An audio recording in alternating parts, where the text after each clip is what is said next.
ज्ञानेश्वर माऊलींची पालखी ही हळूहळू आता पंढरपूरकडे मार्गस्थ झालेली आहे, पण दरम्यान काही विहंगम दृश्य या पालखीची टिपण्यात आलेली आहे. आपण आपल्या स्क्रीनवर ही वारीची विहंगम दृश्य आपल्या जय महाराष्ट्रच्या प्रेक्षकांसाठी दाखवतोय.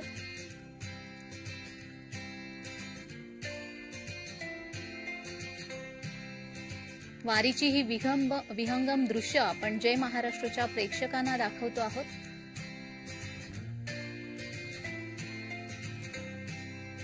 हिंगोलीमधून प्रशांत खिल्लारे यांनी ही विहंगम दृश्य टिपलेली आहेत.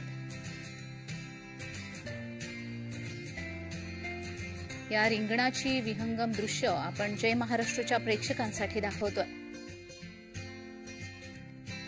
माऊलींचा गोल रिंगण हे आज संपन्न झालं. अगदी भक्तिभावाने यावेळी वारकरी या गोल रिंगणाच्या वेळी तल्लीन झाले होते.